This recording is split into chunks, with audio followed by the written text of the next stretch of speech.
calendar to spring on the sort of time? I'm waiting for it. I do not like cold weather. I live in South Texas because I do not like cold weather. Thank you for coming to our March Madness. Last year was absolutely phenomenal, so we decided to make it an annual event and hear some of the wonderful things that are happening right here in our own backyard. Our students, isn't that amazing? Think of it.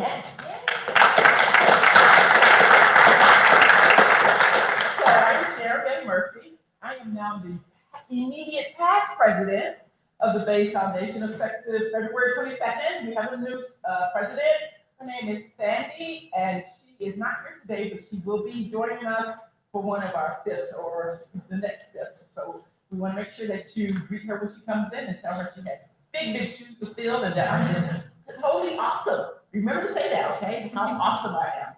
So tonight we're going to talk about our SIFs. We have our SIFs monthly, and they're always on the same Tuesday of the month. I missed the second Tuesday of the month. Monday. It's Monday.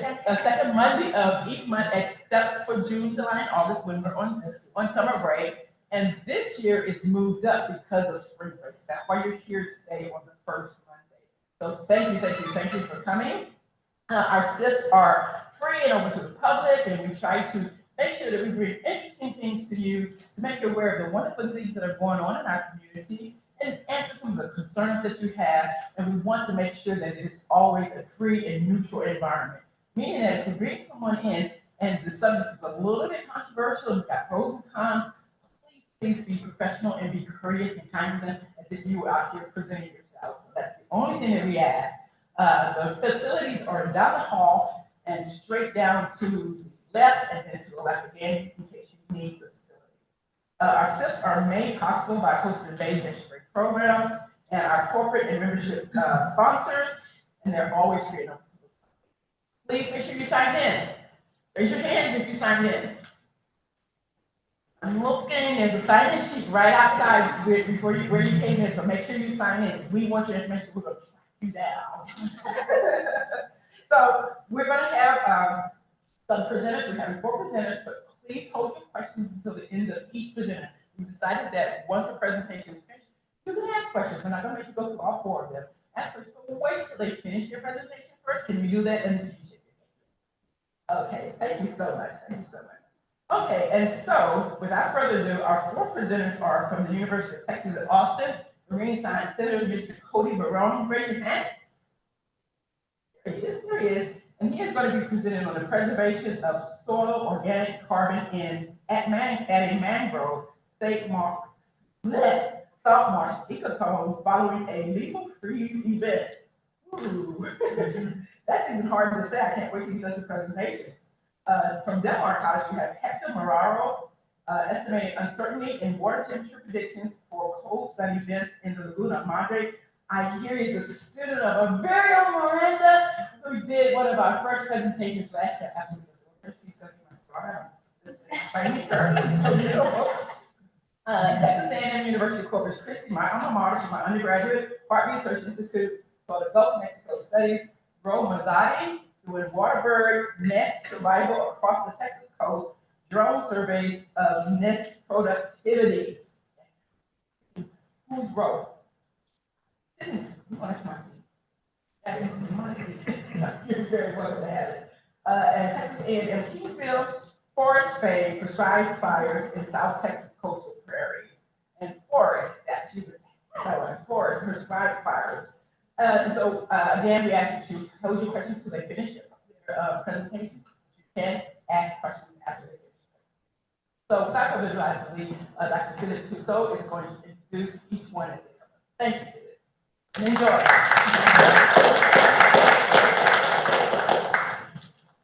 Thanks for the introduction. Little added comments there before. So yes, last year went great. Wanted to have another student March Madness, and then this year we decided to have 1 student from each one of the higher education institutions in the Coastal Bay.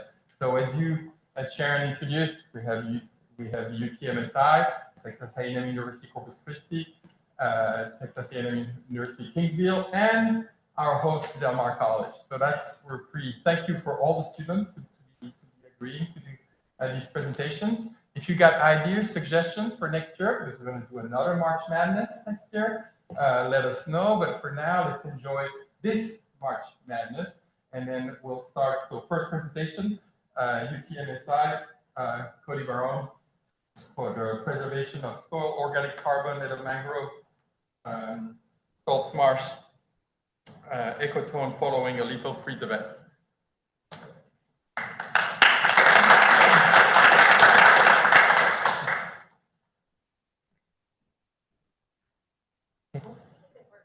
Sorry, Okay. a little bit of housekeeping. So this is not cooperating, so we might just have to manually get Okay. into it. Yeah. Sounds good. Okay. Hi. Already increasing the degree of difficulty. Go for it, Kody. Fresh batteries.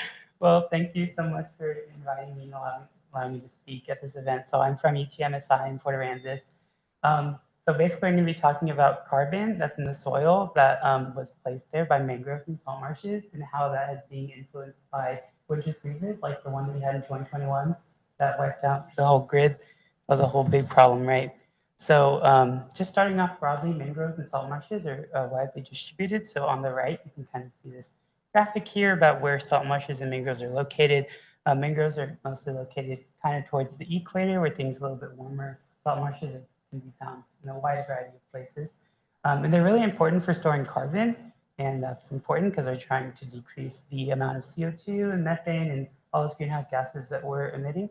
And on the left from this McLeod et al. Paper is basically showing that salt marshes, mangroves, and seagrasses are on an order of magnitude higher at storing carbon per hectare. So basically, when you account for the space that they take up on Earth, they can store more carbon than a forest, and which is kind of shocking to some people.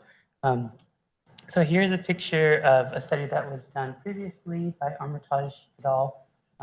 I think in Galveston, and she basically looked at how the mangroves in Port Aransas have been overtaking the salt marshes that used to be there. So there's a lot of Spartina alterniflora, which is a salt marsh grass, and over the years, because of winter temperatures actually increasing and becoming warmer, mangroves have overtaken that space, and that is influencing the amount of carbon that they can store. So mangroves have been known to store more carbon in soils than Spartina, which could be a positive thing, right? If we want to store more carbon in the local area, this transition from Spartina to mangrove could be seen as a good thing.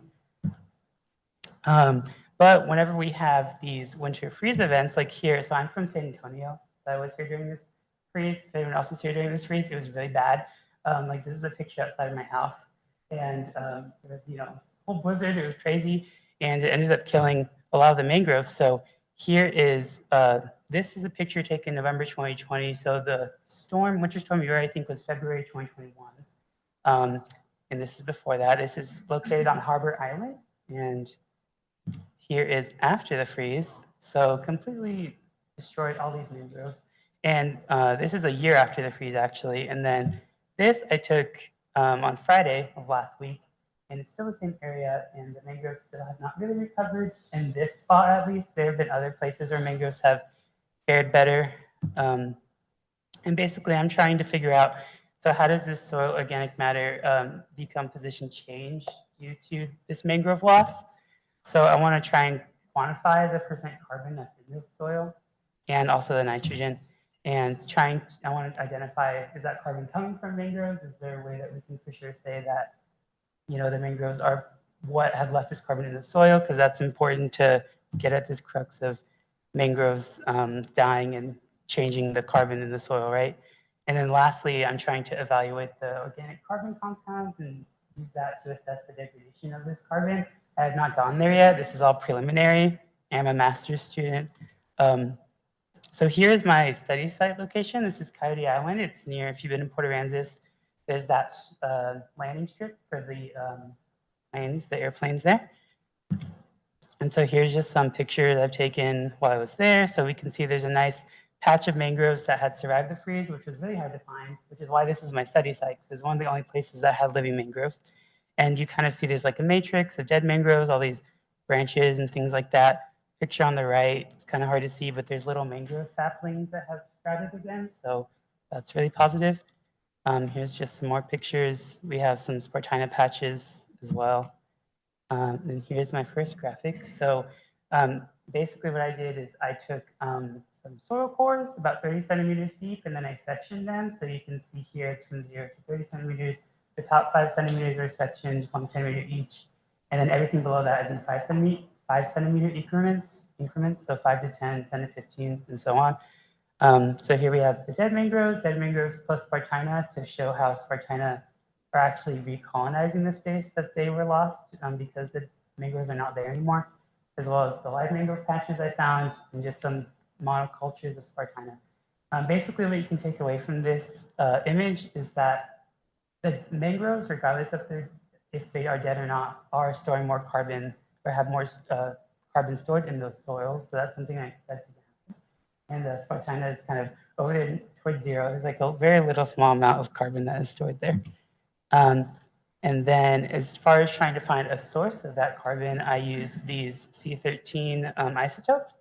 It basically tells you what vegetation that stored that carbon. So it could either be like a C3 plant, which most plants are C3 plants. That just has to deal with how they took up the CO2 from the atmosphere and fixed it into carbon in their biomass. Or C4 plants like Spartina, which are harder to find.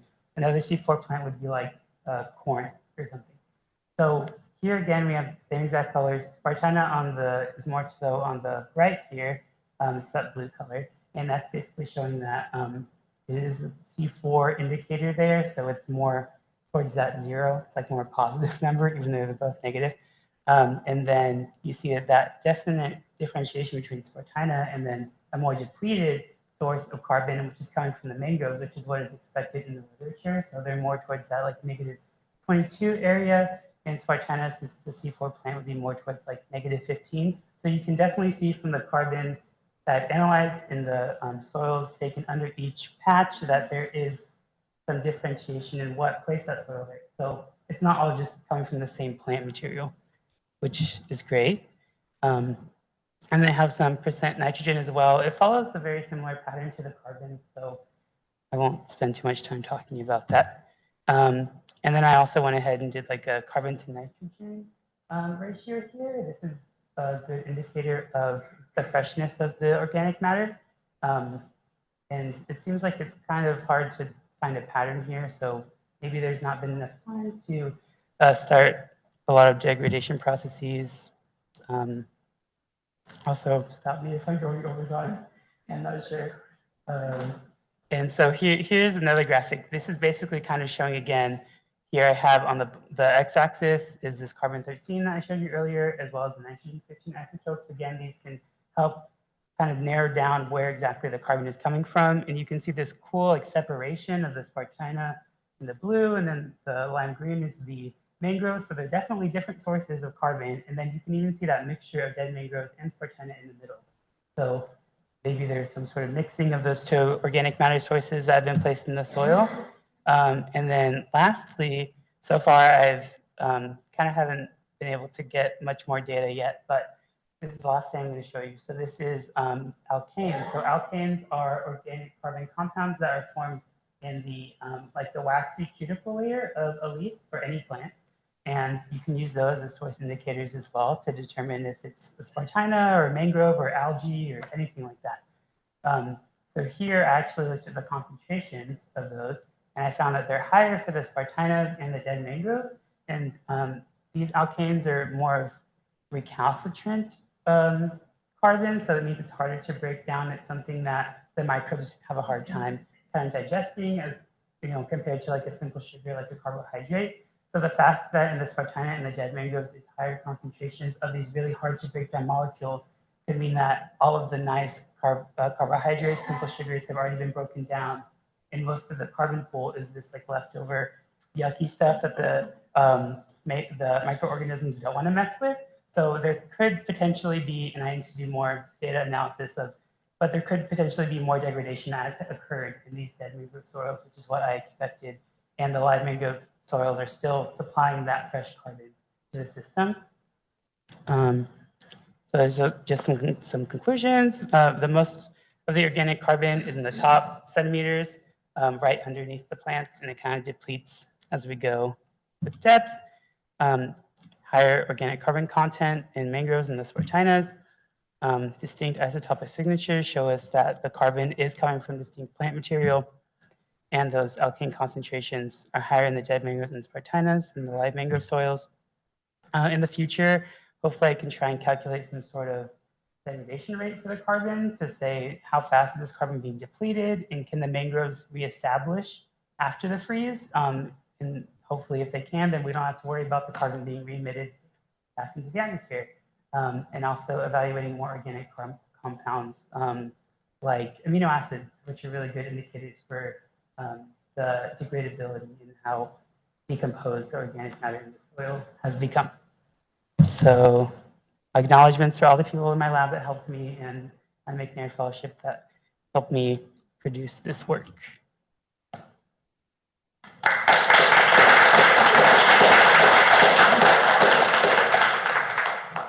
Questions for Kody?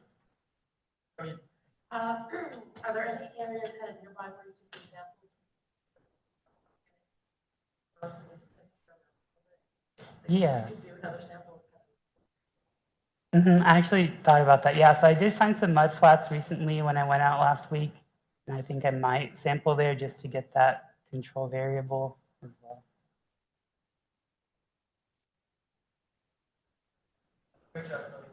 One of your early slides, I think you had like above ground and below ground biomass. Yes. And then another section, was that like supported bacteria from the plant? Or, This one? yeah. So all of this is from carbon stocks for either a salt marsh or a mangrove forest. So they took like the above ground is all of the leaves and the branches and stuff, and then that below ground is root material, and then the soil organic carbon is from the soil.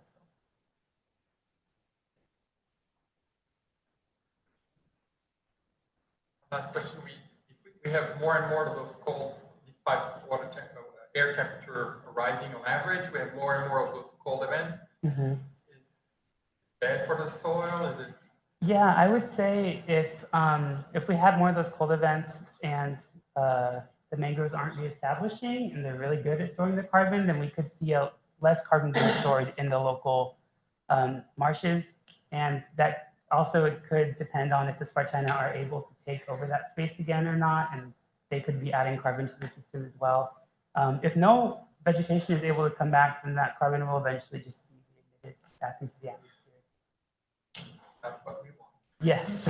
Thank you very much, Kody. Thank you. Our next speaker from Del Mar College, Hector Marrero. Estimating uncertainty of water temperature predictions for cold stunning events in the Laguna Madre. So we're staying with cold stunning events, but now we're looking at the sea turtle. Go ahead.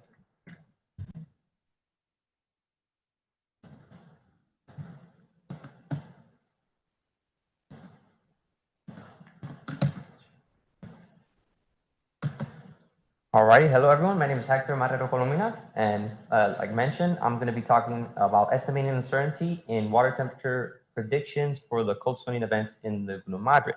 So first off, I'm going to talk about our study area, the Laguna Madre. This is a shallow estuarine body of water off the coast of South Texas that is very important for the development of juvenile green sea turtles. And sea turtles are kind of a big deal in the coastal bend community as well. So as you can see on the image, we have an MPS ranger showing it a sea turtle at a community event that attracted quite a crowd. So what's going on here? What's the problem in this area? So we have what's called a cold stunning event. So during the winter season, when a cold front passes through, the water temperatures cool rapidly, and this rapid cooling of the water temperatures can cause hypothermic stunning to the marine life, both the sea turtles and also some of the fisheries there. For us to consider it a cold stun event, we need the water temperature to reach about 8 degrees centigrade for a period of about 24 hours or greater. And that's what we would classify as one from this paper, Shaver et al. So what are we doing about these cold stunning events? Well, right now we have currently an operational AI model that's doing water temperature predictions up to 120-hour lead time. So that's 5 days into the future. And on the right here, there's a sea turtle QR code that you could scan to pull up the website. It is currently live. And what you're seeing on the GIF is a vertical now line in the middle. Everything to the left of it is historical data, the black line being water temperature readings, The blue line are air temperature readings. Everything to the right are predictions. So the dashed black line are the water temperature predictions coming from our model, and the orange dashed line are air temperature predictions that we're receiving from NDFP, the National. We'll skip over that part. So these, the last part that's important here is the sea turtle temperature threshold, which is this horizontal red dashed line. So this is that 8 degrees centigrade I mentioned in the previous slide. In this case that we're looking at, the water temperatures reached the threshold, but didn't cross it. So a cold spring event did not happen, or if it did, it was very minimal and it had not much impact. We take this information and we pass it along to some of our community stakeholders, some of which you can see down below their logos. And they use this information to make the decision of whether or not to call a halt in the navigation of the barges in the Laguna Madre, which has very large economic impacts. So it's a very important thing. And they also use this information to organize rescue efforts to try to save as many sea turtles as possible. So now so we have an operational model and it's giving out prediction and it's being used and it's doing a great job. So what's my goal here? So what I'm trying to add to the model is something that we're lacking. Our community stakeholders have asked us during the events, how confident are you in this prediction? Like, are you certain it's correct? And so we're kind of missing that piece to the model's output.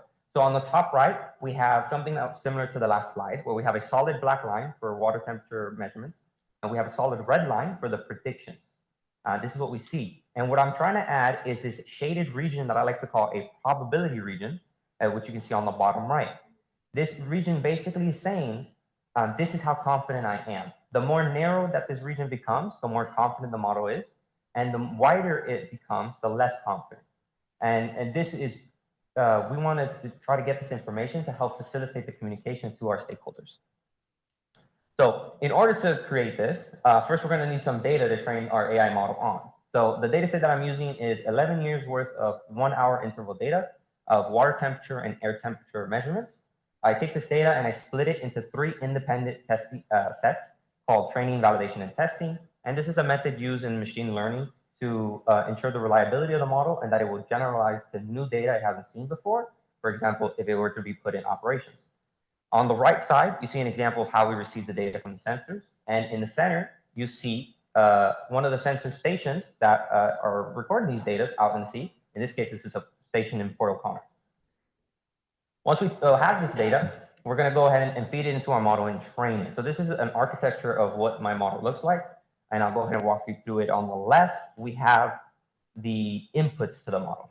So we take the data and we create a time series of 24 hours of past water temperatures, 24 hours of past air temperatures, and a time series of future air temperature predictions. So in this case, it'd be 120 hours. And we take the predictions and we use a perfect prognosis approach, according to Wilkes et al., which basically says, in operations, they're predictions. We don't know what the temperature is. But since the data, we do know what the temperature is when we're training our model. So we're just going to take that measurements and plug it in as if it were predictions. That's the perfect part. After we've done this, we then train our model, which we call a probabilistic neural network, or PNN for short. And it provides 2 outputs. The mean, which is a solid line that we currently have in our operational model, and a standard deviation, which is what we use to draw this probability region. The key difference here between my model and the one that's live is that I'm using a custom loss function that's based on maximum likelihood. And we're assuming a normal distribution. There's a lot of math in the background to try to draw up these spreads and capture this uncertainty information. So now that we have a model, let's go ahead and see some results. While I take a quick sip of water.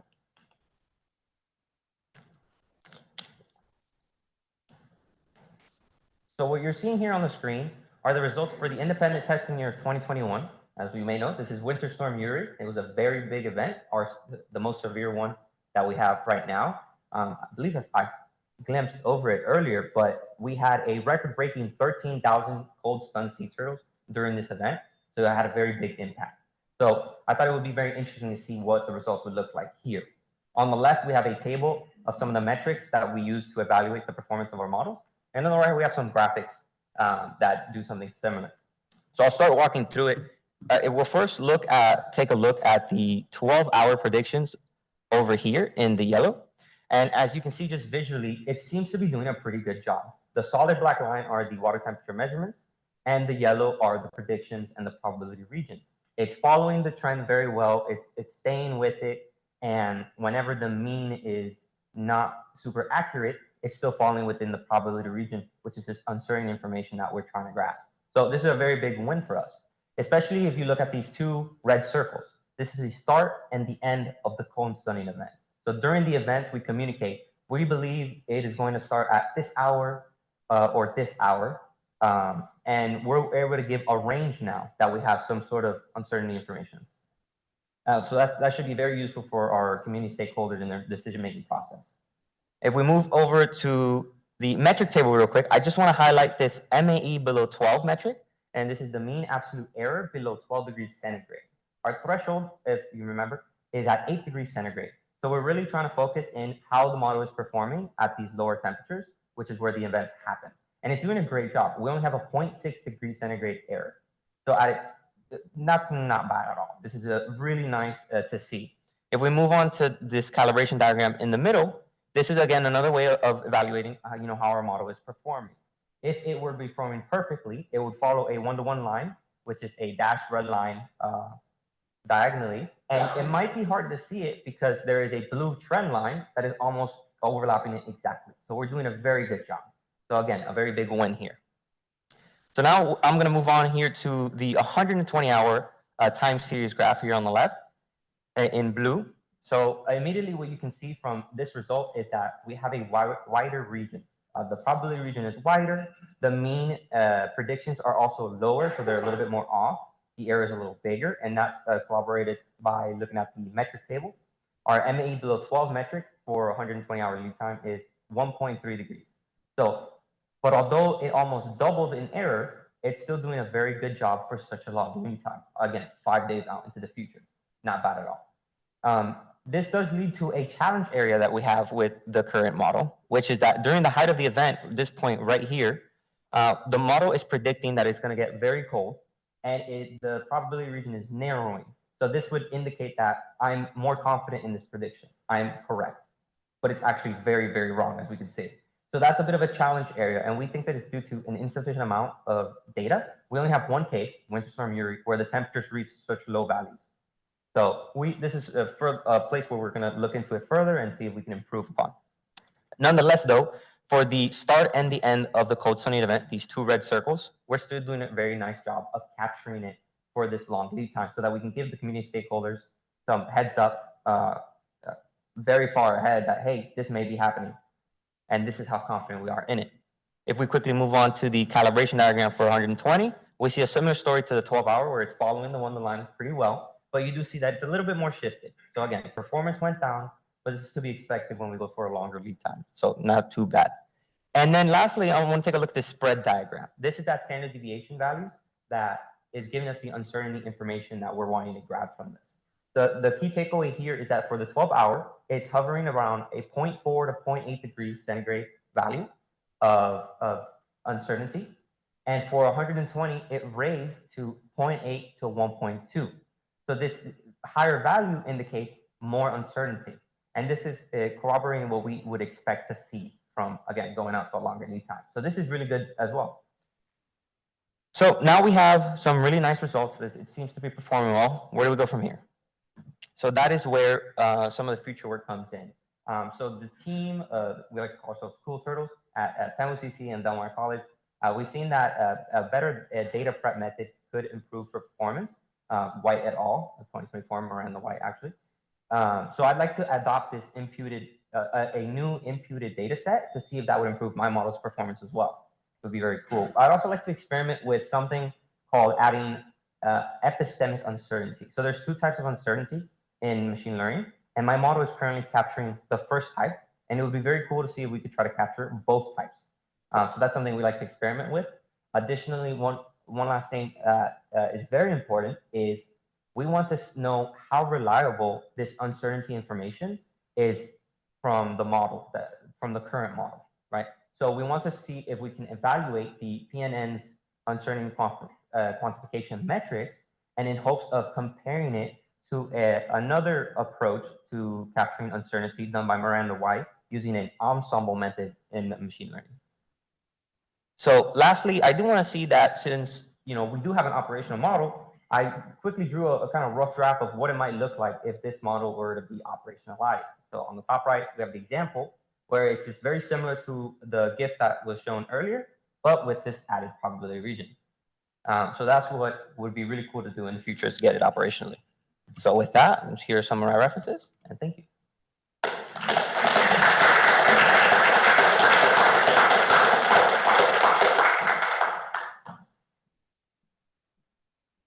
Looking at the other areas along the Texas coast, that model was developed up and down the Texas coast. So your question is if we've looked at any other areas along the Texas coast? There's temperatures all down the Gulf Coast. Right, Yeah, so we have various stations that we can pull data from, and we have looked at creating these models for these different areas. But there's certain challenges to that when you try to create a model for one area versus trying to create it for many at once. So the goal of my research right now was to focus on just the one and see if we can get it working. Now that it's working, it might be worth looking into spreading it to further areas. Exactly, yeah.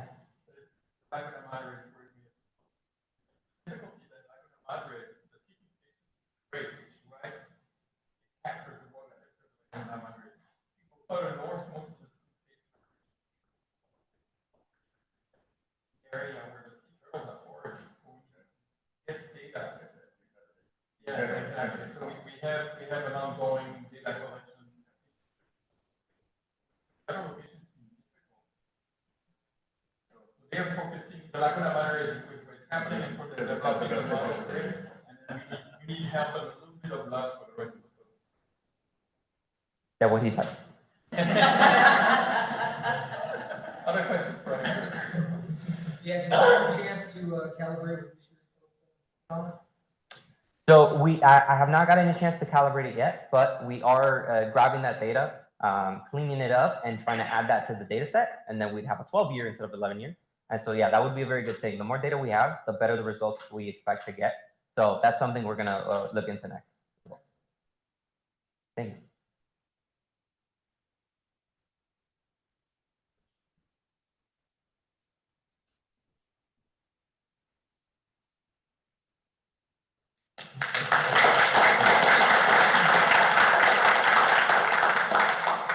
And we're switching to another organizer, our next speaker, Dr. Turner.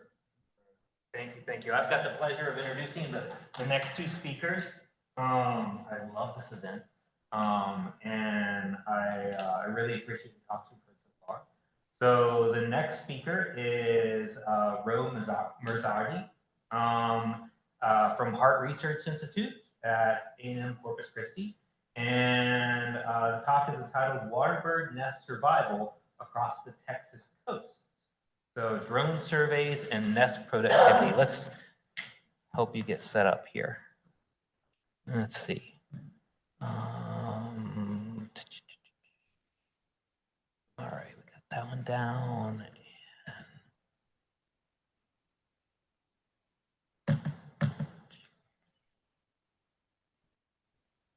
All right. Thank you very much. Thank you, sir. Hi, everyone. My name's Ro. I'm just going to present here some of my preliminary analysis of productivity of colonial waterbirds on the Texas coast. So globally, waterbird populations are decreasing, and colonial waterbirds are particularly vulnerable. Now, the reasons for these declines are across a myriad of reasons, right?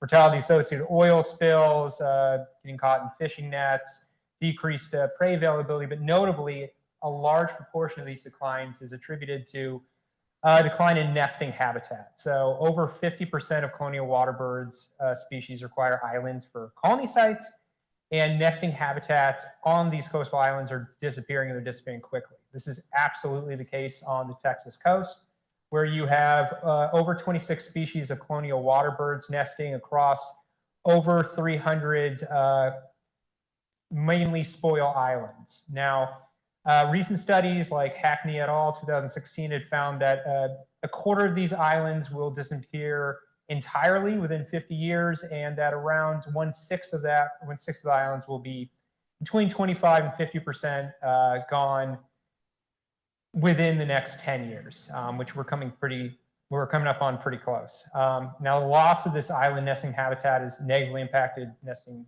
colonial water birds through reduced hatching success and nest survival. And managers have begun rehabilitating colony islands, but there's generally a lack of understanding of habitat measures on islands and the associated bird productivity. And so when I'm referring to bird productivity, that's referring to nest survival and brood size at fledging. So, right, how many of those nests are actually surviving to where they produce fledged chicks, and how many fledged chicks are those nests actually producing? So productivity is often used to evaluate the quality of breeding habitat, right? So the highest quality nesting habitat would be expected to yield the greatest fitness for an individual. And then comparing the habitat quality, right? It's possible to identify benefits from current conditions. So is an island doing really well? Are they producing a bunch of chicks and most nests surviving? And from that, possibly guide future management actions. We're talking about this massive rehabilitation across the Texas coast. We kind of have to know what we're doing with how much money is involved. Now, the Texas Colonial Waterbird Survey has been absolutely amazing in doing an annual survey to record the location and size of coastal colonies, but it does not measure productivity. And there's been few studies that have looked at productivity on the coast, but most of those have had really limited scope. We're talking about individual species, maybe 2 or 3, and maybe 2 or 3 islands. Thus, right, it'd be really good for there to be a study, estimated productivity of several colonial waterbird species across the coast, and then identifying those island characteristics that positively influence greater use and productivity. Which gets into my objectives. So to estimate productivity for tricolored heron, reddish egret, great egret, black skimmer, and Caspian terns across the coast of Texas, during the 2002-24 breeding seasons, which is typically late March to August, depending on when the rains come in. We're going to be focusing on my preliminary analysis. We're focused on 2023. We're going to test for differences in productivity across colonies and island types, then quantify the relative importance of colony, nest site, and environmental variables on productivity measures for each of the 5 study species. Study area, all the Texas coast. So going from Galveston down to Point Isabel, I've broken it into northern, central, and southern colonies. So northern colonies, right, are in the yellow rectangle. Central is the blue rectangle, southern's the red rectangle. So each year I'm doing 20 waterbird colonies. So 2023, I did the yellow and blue rectangle. So that'd be 20, and the blue and the red would also be 20, and I'll be doing that next year. Method. So I am using a quadcopter drone, specifically a DJI Matrice 300 RTK paired with a Zenmuse P1 camera and 35mm lens. Getting down to, if you guys are into drones, a GSD of around 0.6 centimeter per pixel. And I'm programming it using an in-party app, essentially getting it to do overlapping transects either across the entire waterbird colony or a transect within said colony. That really is going to depend on how large the colony is. Some of these colonies are massive. I'm not going to be able to do all of them in one go. So I might do a transect based either on a random point bearing or presence and location of focal species, since I need to have a high enough N to be able to test against. So I'm programming it to fly at 50 meters. Recently, a coworker and I published a paper essentially looking at disturbance. It really decreases at 50 meters. And if you have a camera which you can change out lenses is important. And I'm doing overlapping transects at 88 to 90%. You want really high overlap, and that's going to be important for later on in the methods for when I'm going through and identifying birds. Flying it, so I'm getting within 100 meters of the island typically, setting up, flying the drone, taking pictures, then bringing it back and importing them into post-processing software, specifically Agisoft Metashape. So first I'm bringing them in. Once I bring it to the post-processing software, it's essentially just looking for points within each picture, matching them together. and then seeing how they align based off the GPS coordinates associated with each individual picture to increase accuracy. Right, it had RTK associated with said drone, so I'm getting down to around 2 centimeter accuracy, so really high accuracy. Those points that you see in the map there are all ground control points, or what I refer to as pseudo ground control points. These are just used to align the images such that every orthomosaic image, which we'll get into a bit, that I produce of a colony or transect is on the exact same coordinate system. Right, so then I use the depth maps. Depth maps are then pooled into point cloud, so essentially getting the elevation of those pictures found through those key point selections.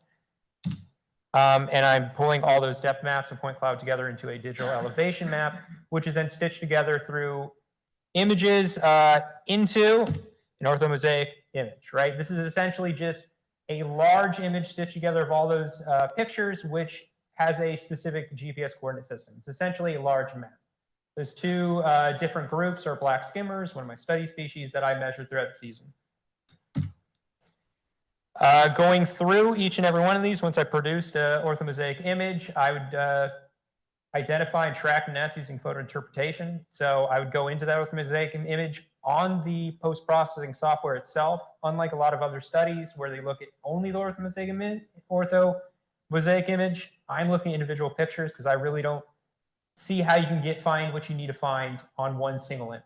So I'll go through at a scale of 1 to 12.5 typically. It can go even, zoomed in, really just depends. Putting reference points over the nests, and then recording species, nestling age, contents, and essentially tracking them to fate. So I put this reference marker over, and then use a special function within the post-processing software that allows me to look through every image of that exact same point at the exact same zoom. So if the chick moves around, I can see a chick. If this parent stands up, has eggs, I can see eggs. Incredibly helpful. There might be 200 or 300 images per nest. Go through every one, every survey, every nest. So it's a lot. Nests, like I said, are all tracked till failure or fledging. This depends on the grouping of bird. Reddish egret, great egret, tricolored heron, my wading bird species. Fledging is typically seen at 14 plus or minus 2 days through most literature. A lot of this is because chicks run away. They're hard to see. Not having that issue with the drone, they really don't care. I'm able to track them to about 4 weeks. Turn to the skimmers, my ground nesters, different entirely. At about a week, they leave the nest scrape. They don't make vegetative nests raised above the ground, right there in the sand. And they join creeks, or essentially chick parties. You can't really track them past this point. So I'm tracking them up to a week after they have hatched, and then I'm counting that as my fledgling, if you were.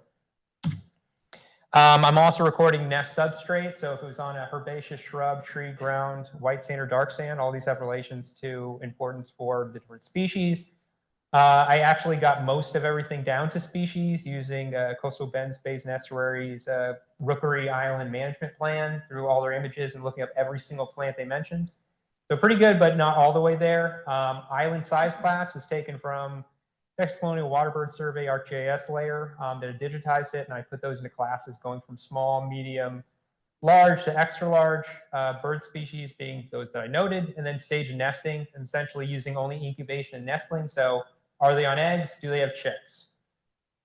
I also want to note that, right, this is preliminary. I have a whole host of other variables, predictor variables, which I've also used, but we're just going to focus on these. So, right, nest density, species richness, nest elevation, these are all included, but I haven't had the time to update any of my preliminary analysis for said variables. Statistical analyses, so I'm using logistic exposure models to account for biases resulting from variation in initial nest stages were monitored, how I found them, how old were they. From this, I'm able to estimate daily survival rate, which you can expatiate by the survey period. How many days were I surveying these birds, right? Then you can essentially get overall survival rate from that. And then separate models were developed for nestling incubation periods for only wading birds. It's really because it's been found to be an important difference between those nesting periods. And then I ran generalized linear models to essentially analyze those factors that affect nest survival. And so I looked at individual species across colonies and all species pooled across colonies. Then candidate models were based on AICC values. And then also, right, I'm looking at productivity, so brood size of fledging is important. So I did mean brood size of fledging for the subset of nests that happened to be detected with chicks, so they reached fledging. And essentially, I was able to go through, as of yet, this preliminary analysis includes 1,587 nests I tracked from fledging to fledging and or failure. So what did I find? Wading birds did pretty well overall. Great egret, honestly, really high survival. I've seen several studies which noted similar values, but across all, did pretty dang high. Reddish egret seemed to be a little bit lower. They're our lowest wading bird species, had lower survival, and it was noted in several of the, well, I guess 2 of the studies that were done in Laguna, Madre, but around equal to what was seen in southwestern Louisiana. Tricolored herons were really high, our highest overall kind of continuously wading bird, but it's hard to compare them to other studies, given most studies, they're really hard to see. They're under the canopy typically, they're dark, and oftentimes their eggs look all identical to species like snowy egrets, so they're really just tracked from the time they have chicks. So there's not a heck of a lot of studies looking at them independently. Skimmers and terns, Caspian terns, did pretty dang well across all, fairly small sample sizes, didn't nest in particularly high densities, but seemed to do well when they nested.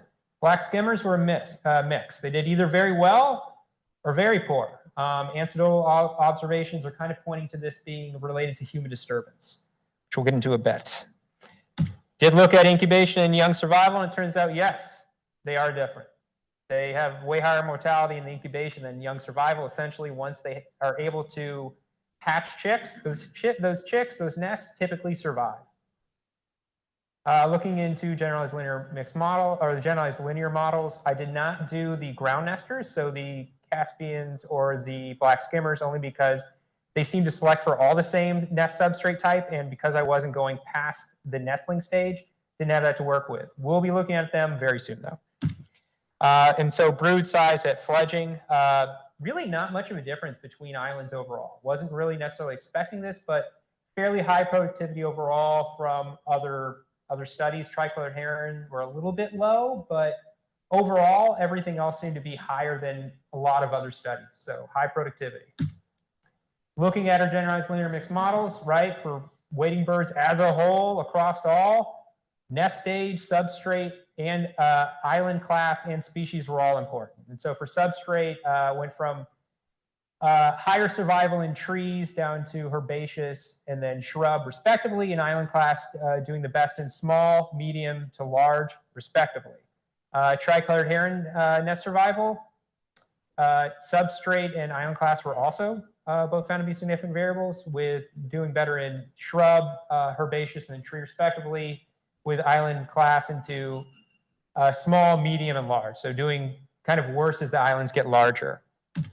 Reddish egrets, kind of everything seemed to be positive for them except for extra large island size, but island class and substrate were both found to be important, doing better on smaller islands than large, and kind of in that tree substrate rather than herbaceous. They didn't have many nesting in shrubs at all.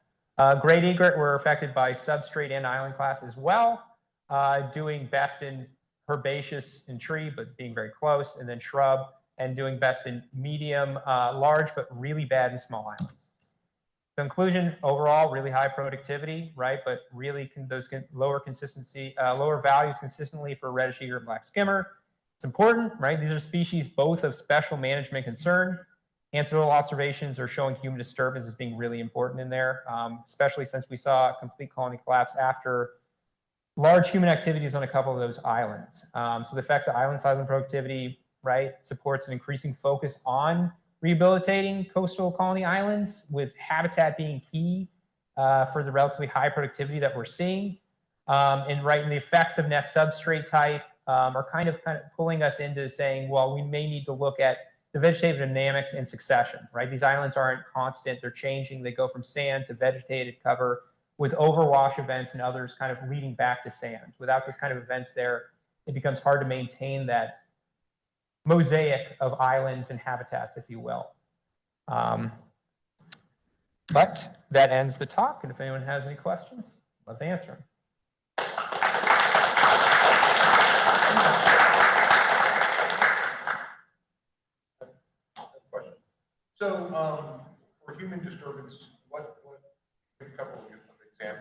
Oh, yeah. So, yeah. So one island, there was a houseboat which had come up to the southeast side of the island. This is one of my islands, Rubber Snake in Laguna Madre.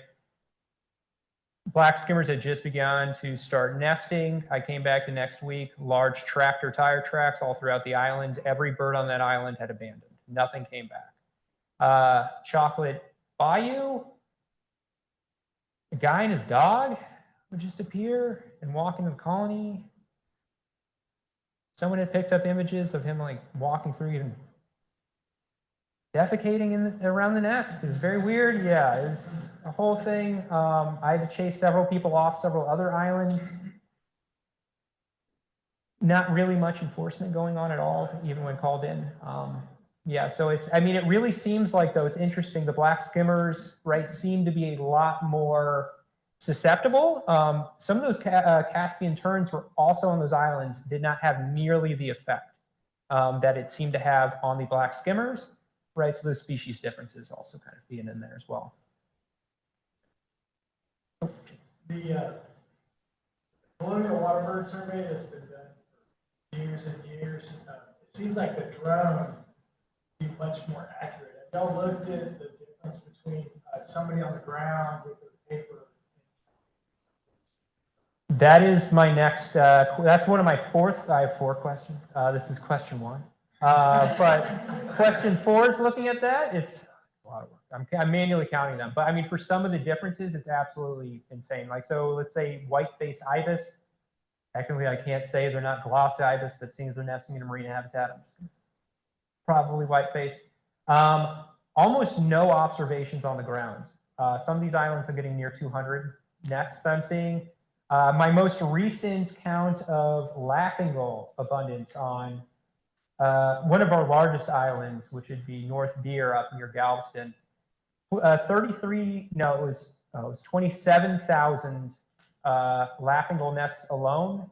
It came out to around 1,000 brown pelican nests. I haven't gotten this year's numbers sent to me yet, but looking at last year's, I think that for those larger islands, there's just no way. You know, there's no way to get that really close-up look for these. So I think it's gonna be incredibly, incredibly important. You know, and it should be noted, right? Like, so I did use drones for masters as well. Drones are a tool; they're not kind of the all-out answer to these things. You know, when there is really high canopy, and you have the ability to send in ground nesters, there might be, you know, a much more positive effect of sending people on the ground. So it's kind of something you got to weigh.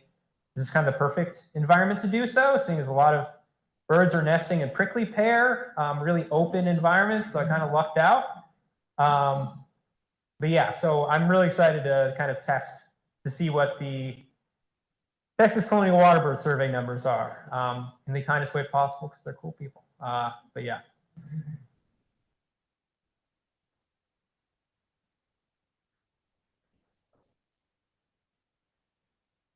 I had one quick Oh, yes, sir. Great presentation. Lots of data that you're working with. Are any spatial or temporal trends? Spatial or temporal? I mean, I suppose there are differences in the nest initiation dates at which certain nests are kind of starting up. A lot of that, I think, is likely tied up into the quality of said nesting habitat, like available. So I think a lot of these islands, you are starting to get like these at least like time differences for when they start. And I think a lot of that is they're using up that better habitat, and then they're kind of going to these worse off islands because it's just what's available. And then those islands typically tend to do worse. So I am definitely seeing that. Some species, like, you know, obviously I have some that nest earlier, some that later. I mean, interesting, it's the black skimmers especially will just keep going. They'll just keep nesting until they succeed. Well, I guess they will give up after a certain amount of times, but they're really waiting for those rains. And we've gotten lucky the last couple of years. It has not rained until really, really late in the season. But, you know, with that, we're talking human disturbance and everything. If they're pushed off those nests and the rains come at any time early, right, that could be all out failure. They get one shot only in that scenario. Last couple of years, they've gotten lucky, but from talking with David Newstead, absolutely amazing coastal bends, bays, and estuaries biologist. That was not the case for the several years before that. So it'll be interesting to see how this next year kind of plays across.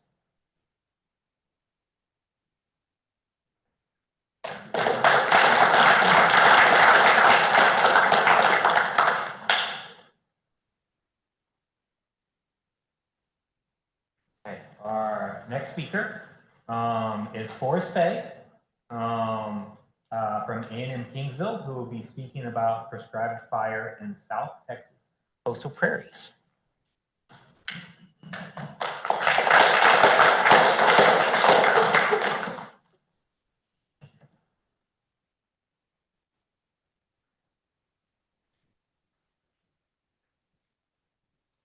All right, I'm really looking forward.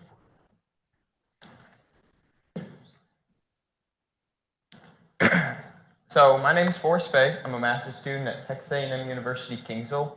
And quick preface, I'm not a very good public speaker, so if I kind of mumble or bear with me through that.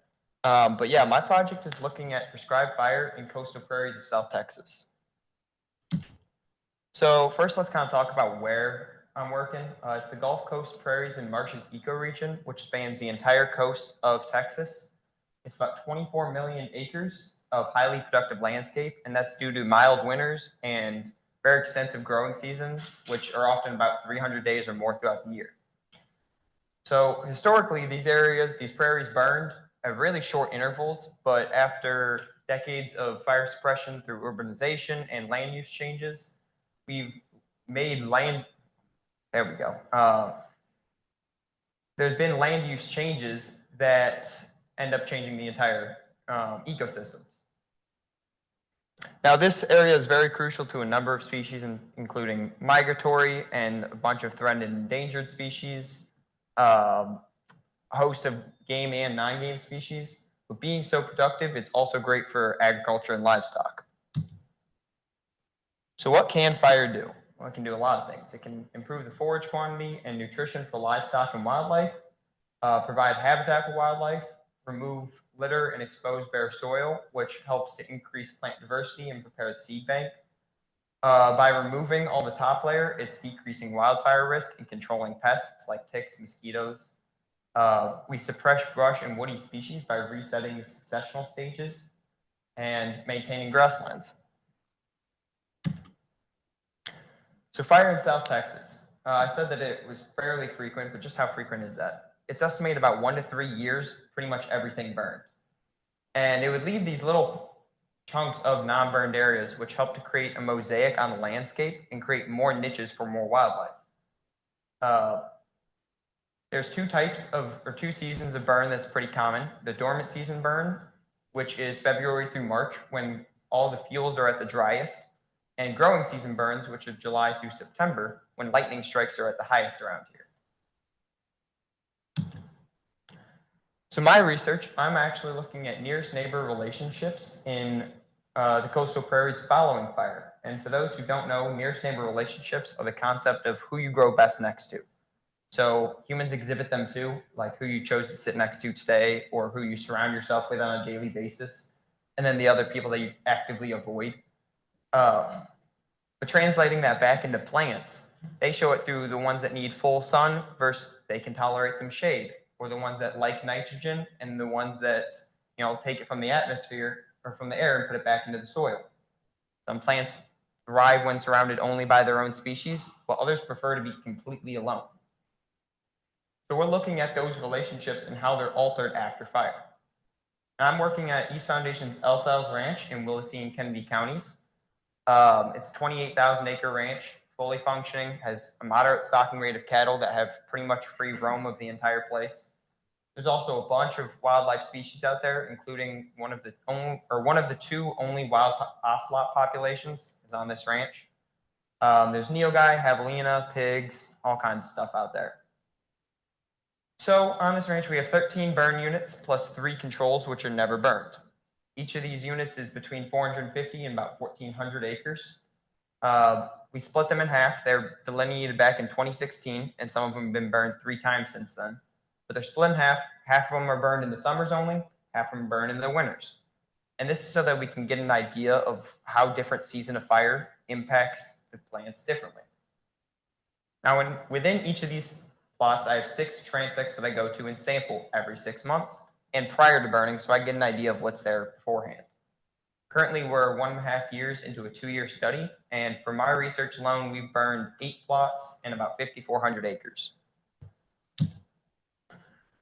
So my research objectives are to determine existing herbaceous relationships in the Gulf Coast prairies and marshes ecoregion of South Texas by identifying these nearest neighbor plant relationships. We also want to analyze the effects of summer burning and winter burning on these relationships.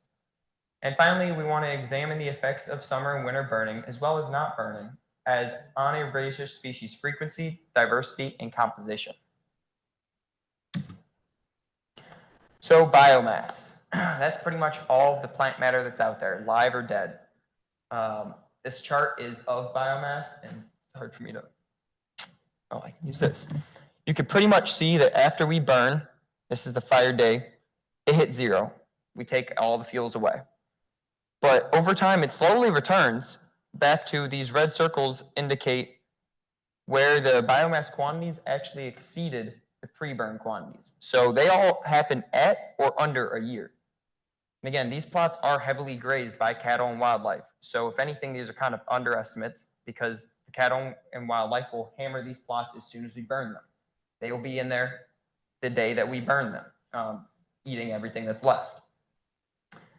So within a year, it not only rebounds, but also exceeds what was there beforehand. And instead of being all dead litter, now it's fresh green growth.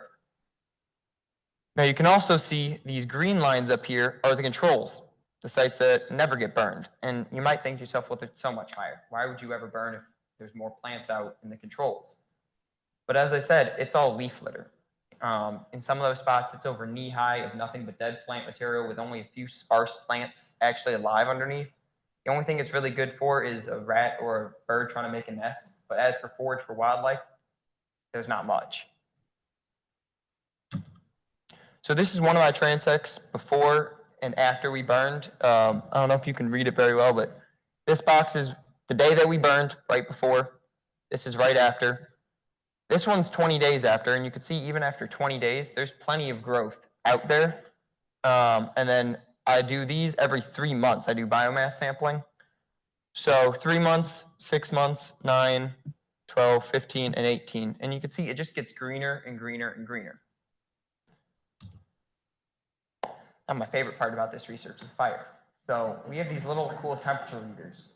And we're one of the first ones to use them consistently. But basically, they're called hobo temperature readers, and we bury them underground. And you could see this is supposed to be a cable. There's 2 cables that come out, one on each temperature reader. And we stick it out the day that we're burning, and it reads every single second of the fire. So 60 per minute, and those fires last a few hours. So there's a lot of data. But from this data, we can see it records the exact temperature, and we can get estimates for how long the fire was there, so the residence time, and how hot it got, which is the fire intensity. And then by just dividing the 6 meters between the 2 cables, we can also get the rate of spread. And getting all this information helps us better understand fire behavior and characteristics, because a lot of this data is actually just estimated in fire studies because it's so hard to get. So for the preliminary results, again, I said we're 1.5 years into a 2-year study. I still have a lot of data to go through and a lot of stuff to do. But we're finding summer fires are not that much hotter than winter fires. It's a common misconception that they are, but overall, they don't get that much hotter. And on this top graph, that's the summer burns versus the winter burns, the peak temps of each of those little temperature readers I showed you.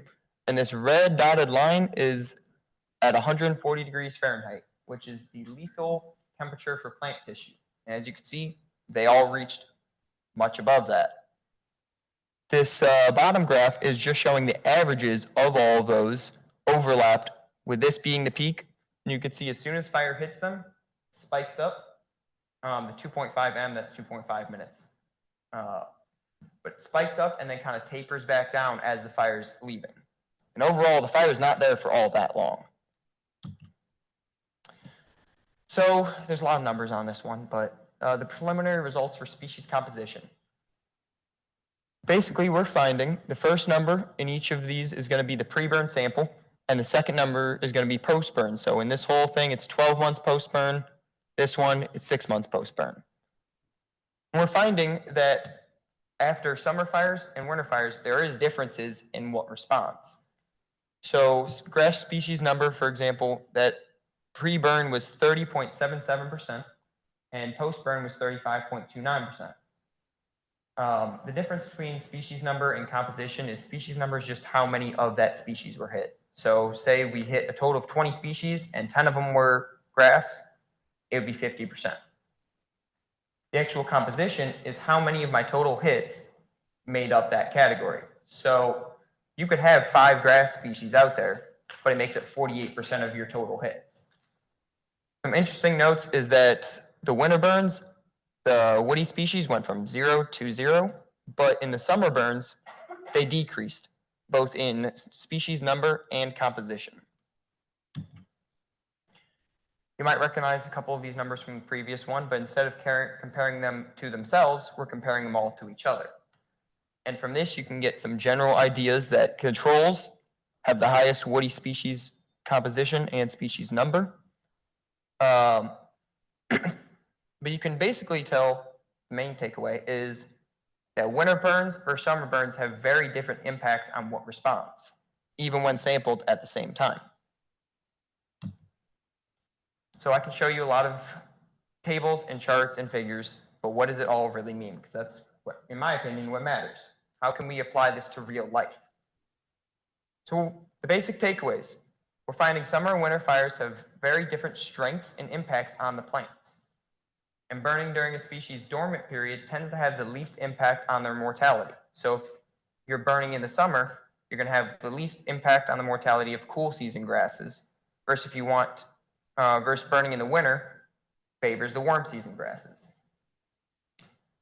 As we talked about, the fire temperatures aren't significantly different. Remember, the lethal plant tissue was at 140 degrees, and all those fires exceeded that. The plants don't care if it reaches 400 degrees or 1400 degrees. Their tops are off anyway. So burning during the plant's phenological state where they are dormant is what's actually impacting them more than the intense fires in the summer. So your season or your choice of season of burn really depends on what you want out of your land. Non-burn sites have the higher biomass quantities, and they always will, but how much of it is actually usable? Again, the burn sites responded within a year of burning. Finally, burning suppresses brush encroachment, increases plant diversity, maintains crucial grasslands and prairies. The grasslands of South Texas were built by fire, and fire doesn't just help the grasslands, it needs it. The landscape is hungry for fire, and it thrives after being burned. Many of these plants were adapted to fire, and by not burning, we're actually hurting more than we're helping. So some quick acknowledgments to East Foundation for letting me work on their ranch, and CKWI for hiring me, as well as my advisor and my lab mates, because I couldn't do it without their support. And one person not listed on this is actually my sister. She's sitting right there because she was my inspiration to get into grad school and my competition to be better than her. With that, I'll take any questions that anyone may have.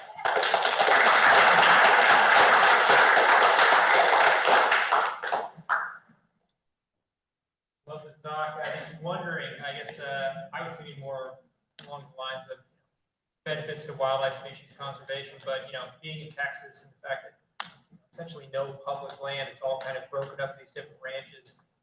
What is the sense on the ground that, right, like let's say like you find out that it's really good for grass growth, diversity, et cetera, that these ranchers are going to, actually go along with this? Or do you think there has to be more money put into like, I don't know, doing like large cuts around to make sure it doesn't spread, or I don't know, like what do you think the applicability of this is? Yeah, so the nice thing is a lot of these places have pastures that are already, they have roads surrounding them, and we actually use roads as our fire breaks. And again, some of these plots are 1,400 acres, and our fire break is 10 feet wide. It's mostly about how many people you can get out there. I've noticed there is a clear division in private landowners. Some people, they know fire's good. They're just nervous to use it because they've heard all these stories about, right now the panhandle's on fire and they don't want to be the reason for it. But my father-in-law actually has a ranch pretty close to there. He burned this a month ago and he's not scared. Because if the wildfire comes through his ranch, it can't burn twice. So then there's the ranchers that hate fire. They don't see any use for it. They just figure it's taking up the forage for their livestock. There's no place for it on their ranch type of thing. And then you get the people that love to burn like me and will burn as much as I can, whenever I can, and wherever they'll let me. So there's definitely a mindset change. And I think a lot of it is going to come down to the next generation of landowners and how they see fire, if they see it just on the local media of wildfires breaking out everywhere, or if they're able to see the benefits of how prescribed fire can actually improve the landscape.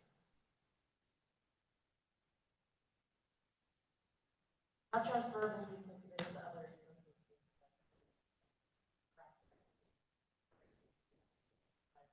Yeah, so prairies in general, pretty applicable.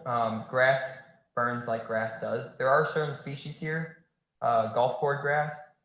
If you ever have to be around it when it's burning, you have to be about 30 meters away from it because it's got oil in there that's really volatile and it will burn very quickly and very hot. But some of our main species, like seacoast bluestem, is just a variant of little bluestem, which makes up a lot of prairies. So I think the actual prairies aspect is pretty applicable, especially in rangelands in Texas. Other states, I can't talk about because I'm not in those states. But yeah, I think at least for prairies, pretty applicable.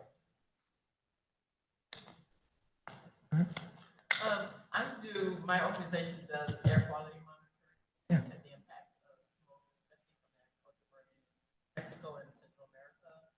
And the talks between the two countries are trying to discourage the agricultural burning. And we know the positive impacts, but the impacts to air quality are concerned as well. So they're teaching a whole new generation, whole next coming generation to stop burning, that there are more modern ways to replenish the nutrients. So obviously, it's good. As a matter of fact, I'm saying, okay, my yard is full of weeds. Can we just burn it and maybe it'll all come back really good for ants or something, you know? If the city of Kingsville would let me, I would have done it already. Yeah, there's actually the two big problems with smoke, the two major, not chemicals, but most of smoke is just water. So the two main things that come out of it that are harmful to humans are carbon monoxide, and it's called PM 2.5s. 2.5 is just the size of, yeah. I get lucky where the only thing downwind of where I burn is King Ranch, and they do not care about smoke at all. There's no smoke sensitive areas, and we always burn with the southeast wind because we're right on the coast. So there's nothing downwind that is harmful or like that our smoke will harm. I've burned in areas where you have to account for that. You know, there's a highway, there's a school, there's a city, and you have to burn with certain winds or with transport winds to disperse your smoke higher up, so it just gets up and out of the area. But it's an issue that comes down to each specific location and how you're going to have to do smoke mitigation.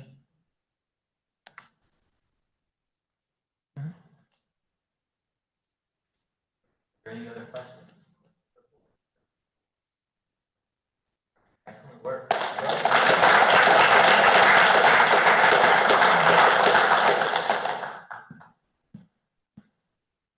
So unfortunately, Forrest is our last speaker. And I know you have some closing remarks that you want to say. But Forrest reminded me of a question that I kind of want to hear from each of the speakers. So Forrest said that his sister is his inspiration for what he does, right? And I think that's so cool. And just like any good sibling, you should lord your accomplishments over her. Right? But I wanted, y'all aren't doing what you're doing because you're doing what you're doing because you're passionate about it. So I'm curious how and where did you find your passion? How did you find that drive? Maybe each speaker could just, field that question for us.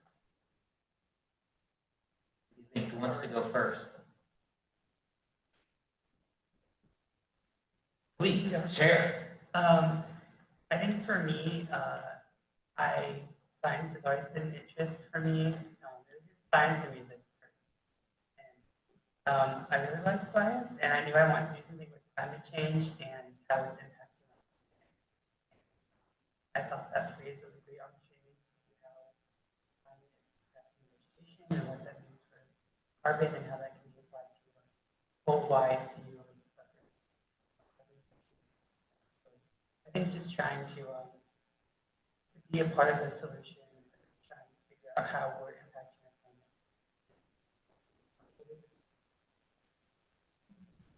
That's a great motivator. Thanks, Kody. I don't have to second that. I just love being able to call my brother and be like, "Ha, I'm better than you."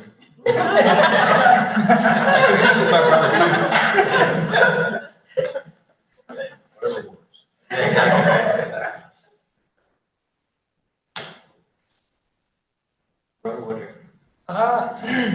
I guess when I was a kid, I was lucky enough to spend probably the majority of my time outdoors, backpack hundreds of miles, spend my time fishing, hunting.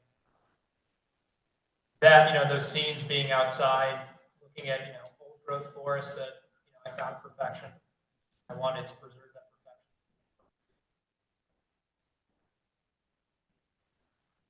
Thanks for sharing, everyone.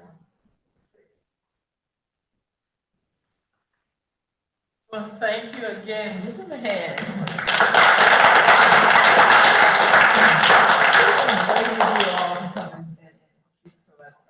You don't have a problem, especially when you're talking about something that you have. Really appreciate all of it. I did fail to recognize our board of trustees, so you guys would stand, and you guys can know who we are all working with, who's been with us many, many years. And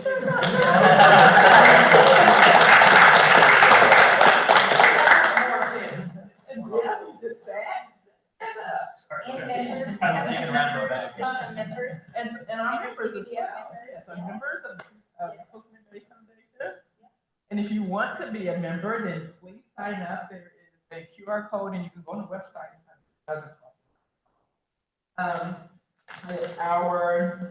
Our next SIP is going to be Monday, April 6th. Ocean Creek Regional I-Plan with Steve Simmons. He's so smart. Yes, that is April. April 8th, yes, I'm so sorry. Thank you, Tasha. And they're gonna go over the I-Plan as far as the Oso Bay and Ocean Creek have been impaired for bacteria.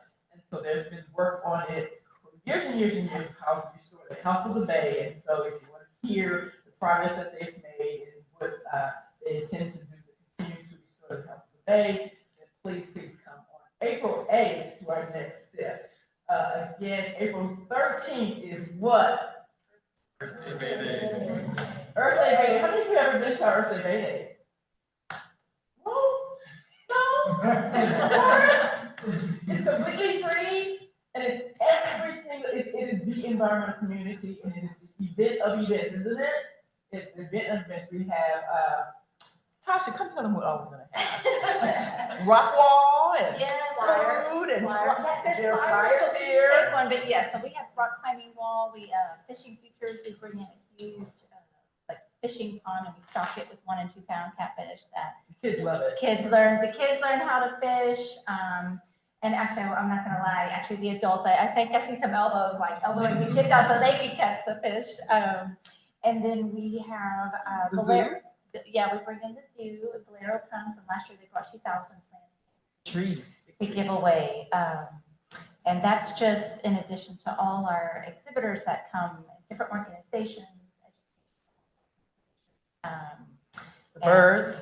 Yes, we have birds of prey presentations. So are we having the snake again? I don't know if they'll bring, I've requested the big snake. I have already requested.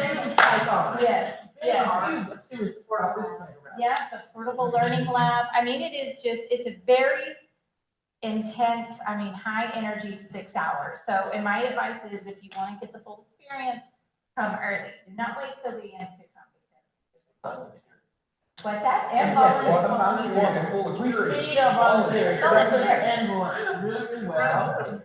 Yeah, so that's also a great volunteer opportunity. If y'all know anybody for volunteer hours, and we're very our volunteer hours. So, but anyway, so it's a wonderful free event, and it just really is ultimately raises awareness and it has a huge impact in so many different levels. So, And it is free, totally free. And it's at Heritage Park, April 13th. So please come out from 10 to 4. Let me see, what else do we have here? April 20th is the next Adopt a Beach at Packery Channel. Packery Flats.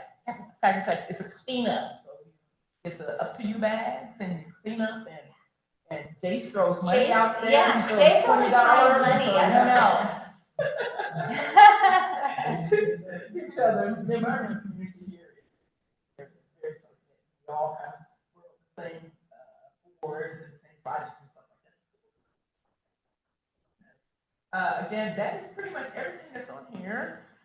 Sponsor deadline for Earth Day Bay Day is March 18th. If you're working with somebody that's a sponsor or you want to come here, you want to be an exhibitor, and it's free to be an exhibitor, right? No, it's not free to be. No. Is it a free table? Isn't it if you're a nonprofit? Well, it depends. So yeah, nonprofits, it depends. I know there's some, but we are able to give more scholarships this year. So, so anyway, so Okay. yes. And last week, we unearthed our poster. Did you all see that on our website? Reveal. We revealed it. Is that what I said? Unearthed. Oh my God. We did it out. It's really nice. It's a compilation of all the photos. It's our 25th year anniversary. So come on out. I'm going to look for all of them. I'm going to look for you for our next sip. And I'm going to look for you for Earth Day Day. So with that, you guys home safely. God bless you and thank you for coming. Thank you.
What are we doing next Monday?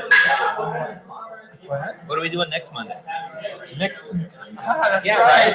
right. Yes. We'll keep this going. Yeah, I'm telling you, it's your day. Yeah. Because then you have to still talk to Brenda. No, they already left. Oh, okay. Yeah. I thought she was putting something. I'm gonna try to No. get to that. Oh, no, she was taking it away. So which one you want? This one? Mm-hmm. Take the- Go. Where? Yeah. You know what a life is. Yeah.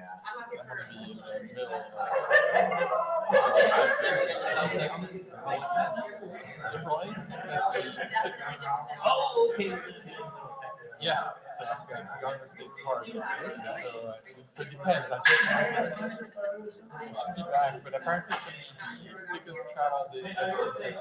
Wow.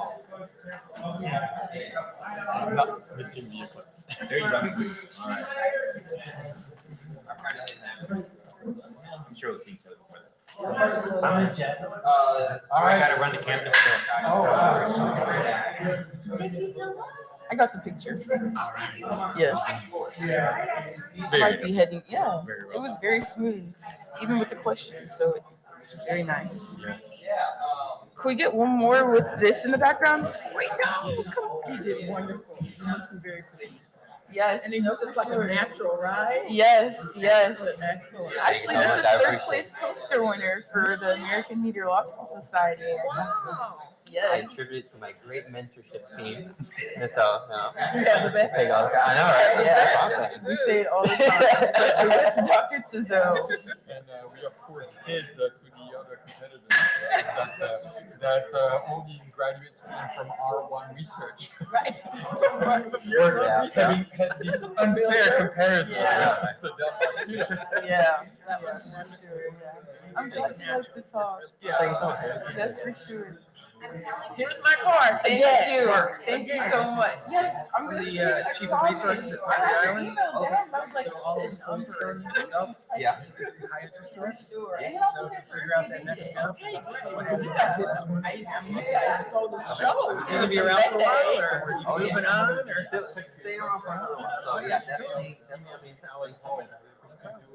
A little better Here? organized. Yeah, yeah, that was Right. definitely impromptu. It came out of nowhere. All right, good talk.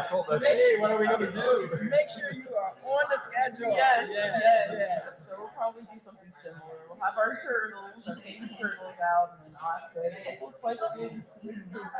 No, as much as we can away. Hopefully they'll be excited to stop at our table too. You found a way to find No.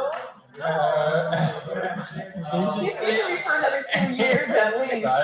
Unfortunately, well, we. It's an interesting place. I really like the community, I will say.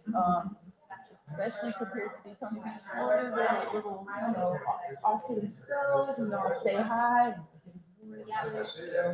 Here in Corpus, it's totally the opposite, where somebody will say, hi, how are you doing? I'm like, I'm doing fine, have the whole conversation. So it is different for sure. But it's California, it's home.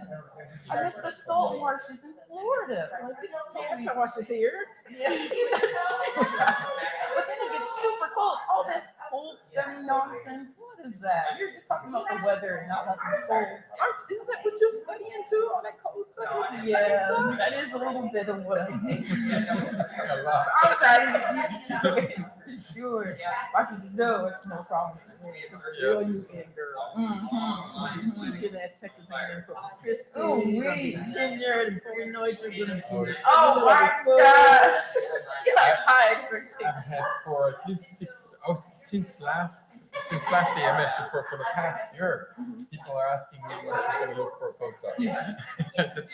Last year was, there's another 3 years. No, there's another 2 years. Yeah, we're picking stuff up right now. So, But it's looking good. They're doing fantastic. Her colleague Marina, who was also presenting last year, she's just about to defend her dissertation later this month.